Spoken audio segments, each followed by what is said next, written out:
আসসালামু আলাইকুম, সবাই কেমন আছেন? আশা করছি সবাই ভালো আছেন। এক টুকরো পাঙ্গাস মাছ দিয়ে আর পটল, রসুন আর শুকনো মরিচ, পেঁয়াজ দিয়ে যে এত মজার একটা ভর্তা হয়, আর পাঙ্গাস মাছের এই ভর্তাটা এত মজা হয়, সেটা হচ্ছে সিক্রেট একটা জিনিস আছে, তো সেটা আমি দিয়ে এই ভর্তাটা বানাবো। যদি এই ভর্তাটা একবার কাউকে খাওয়ান তাহলে কিন্তু বুঝতে পারবেন। আর এই একটা জিনিসের কারণেই কিন্তু এই পাঙ্গাস মাছের আর পটলের ভর্তাটা এতটা মজা হয়। তো আমি কি একটা জিনিস দিয়ে এই ভর্তাটা এত মজা করে বানাবো সেটা আপনাদেরকে দেখিয়ে দিব। আর এখানে তো পটল, রসুন, পেঁয়াজ, শুকনো মরিচ, পাঙ্গাস মাছের পিস, এগুলো সব কিছু কিন্তু রেডি করে নিয়েছি, ধুয়ে একদম পরিষ্কার করে নিয়েছি। আর এখানে একটা কড়াইয়ের মধ্যে পাঙ্গাস মাছের টুকরোটা আমি দিয়ে দিলাম, আর দেওয়ার আগে একটু লবণ, হলুদ, মরিচের গুঁড়া দিয়ে কিন্তু মেখে নিয়েছিলাম। এটা মেখে নেওয়াতে কী হবে, এটা খেতে কিন্তু ভালো লাগবে, ভর্তাটার মধ্যে ভালো একটা ফ্লেভার আসবে, না হলে কিন্তু খুবই ভালো লাগবে না, একদমই ভালো লাগবে না, বাজে লাগবে। সেই জন্য কিন্তু মরিচ হলুদ দিয়ে একটু ভালো করে মেখে তারপরে হচ্ছে মাছটাকে ভেজে নিলাম। তো ভেজে নেওয়ার পর হচ্ছে এখানে রসুন, পেঁয়াজ কুচি এগুলো দিয়ে দিলাম। তো আমার প্রিয় ভাই বোনেরা যে যেখান থেকে দেখতেছেন, যদি ভালো লাগে অবশ্যই চ্যানেলটাকে সাবস্ক্রাইব করে রাখবেন এবং লাইক কমেন্ট করতে ভুলবেন না, এবং যদি রেসিপিটা ভালো লাগে অবশ্যই প্রিয়জনদেরকে শেয়ার করে দিবেন। তো এই ভর্তার সিক্রেট রেসিপিটা যদি পুরোটা জানতে চান অবশ্যই পুরো ভিডিওটা দেখবেন লাস্ট পর্যন্ত। লাস্টে আমি যে একটা জিনিস দেবো সেটার কারণেই কিন্তু এই ভর্তার সবচেয়ে বেশি মজা হবে। যাকেই খাওয়াবেন সেই কিন্তু একদম ফিদা হয়ে যাবে এই ভর্তাটা। তো যাই হোক, পেঁয়াজগুলো একটু ভেজে নেওয়ার পর এখানে আমি পটলগুলো দিয়ে দিলাম। পটলগুলো ভেজে নেব। আর পটলের যে ভিতরের অংশটা আছে এটা কিন্তু আমি একদমই ফেলে দিইনি, এটা রেখেই দিয়েছি।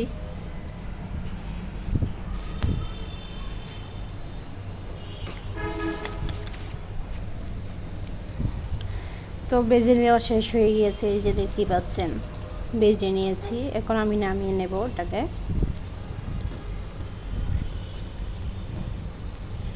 আর বাজারের সময় খুবই একটা খেয়াল রাখতে হবে যে বেশি একটা শুকনো করে ফেলবেন না, ভেজে শুকনো করে ফেললে ভর্তা কিন্তু মজাটা আসবে না, ভর্তাটা আঠালো আঠালো হবে না। তো যাই হোক, পটলগুলো নামিয়ে নেওয়ার পরে এখন আমি শুকনো মরিচগুলো একইভাবে ভেজে নিচ্ছি ওই কড়াইয়ের মধ্যেই।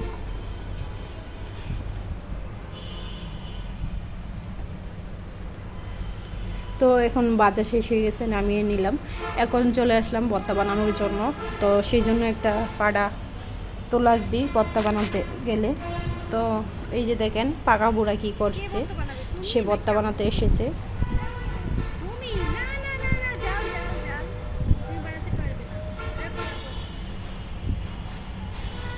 তো এখন মরিচের যেই খোসাগুলো আছে এগুলো আমি এখন ছাড়িয়ে নিচ্ছি,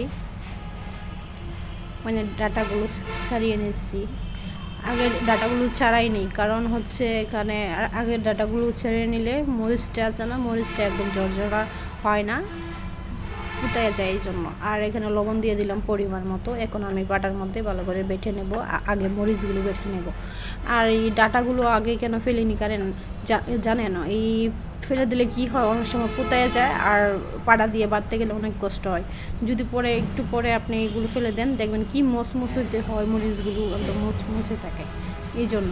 আর নিচে একটা মরিচ পড়ে গিয়েছিল, আমি তুলে নিয়েছি, কারণ এটা আমি ভালো করে পরিষ্কার করে নিয়েছি নিচে, কারণ জানি ভর্তা বানালে হয়তো পড়তে পারে, সেই জন্য কিন্তু জায়গাটা খুব পরিষ্কার করে নিয়েছি, এই সাইডটা পুরো সাইডটাই।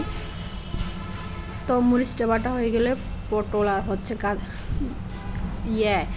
কি বলে পেঁয়াজ, রসুন এগুলো কিন্তু বেটে নেব। আর বাটাবাটি করার সময় আমার ছেলেটা কিন্তু সে পাশে বসে রয়েছে, আমার বাবাটা বসে বসে দেখতেছে আর বলতেছে আম্মু কি জাল কি জাল। আর সে চারিদিক দিয়ে ঘুরতেছে আর হাঁটতেছে, বলতেছে কি জাল কি জাল। জাল বলে বলে আবার কিন্তু আসে সে ভর্তা বানানোর জন্য। এই যে দেখবেন কি করবে, এখন আমাকে গেলে লাগাবে।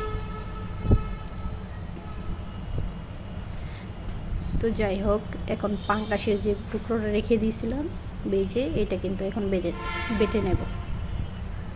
অনেকটাই বাটাবাটি হয়ে গেছে পটল আর মরিচ। এখন পাঙ্গাসের যে টুকরোটা রেখে দিয়েছিলাম এটাকে এখন বেটে নিচ্ছি।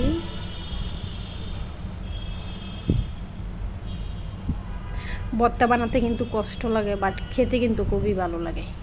তো পাঙ্গাসি মাছের পেটির মধ্যে একটা কাঁটা ছিল, কাঁটাটা কিন্তু ফেলে দিলাম।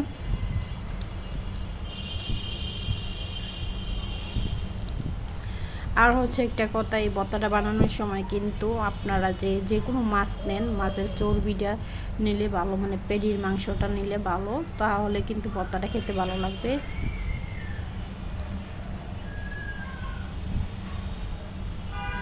তো এখন অনেকটা বাটাবাটি শেষ হয়ে গেছে, এই যে দেখতে পাচ্ছেন মাশাআল্লাহ। এখন যেটা দেবো সিক্রেট জিনিস, সেটা হচ্ছে এই যে শীতল শুটকি। এটাকে আমি কিন্তু আগে বেজে রেখে দিয়েছিলাম, এখন এটাকে আমি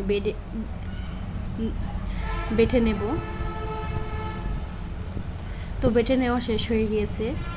এই শীতল শুটকিটা দেওয়াতে কিন্তু ভর্তাটা এতটা মজা হয়, কি বলবো আপনাদেরকে। বাসায় অবশ্যই আপনারা ট্রাই করবেন, একদমই কিন্তু আমার কথাটা ফেলে দিবেন না, অবশ্যই বানিয়ে খাবেন। যারা ভর্তা পাগল আছেন তারা অবশ্যই এটা ট্রাই করবেন, এতটা মজা হয়। আমার জীবনে আমি প্রথমবার এই মাথার মধ্যে এরকম একটা আইডিয়া আসলো, এভাবে ভর্তাটা বানিয়ে খেলাম। আর কারা এইভাবে বানিয়ে খেয়েছেন অবশ্যই কমেন্টে জানাবেন যদি খেয়ে থাকেন। তো ভর্তাটা রেডি হয়ে গেছে, দেখছেন মাশাআল্লাহ, দেখে কিন্তু জিভে জল আসতেছে আমার। পড়ে গেল একটু সাইড দিয়ে, কোনো ব্যাপার না, পরে পরিষ্কার করে নেব। তো এখন পাড়ার মধ্যে আর পুতার মধ্যে যতটুকু লেগে থাকবে এটাও কিন্তু আমি তুলে নেব হাত দিয়ে। তো ভর্তা রেডি হয়ে গেছে, দেখতেই পাচ্ছেন।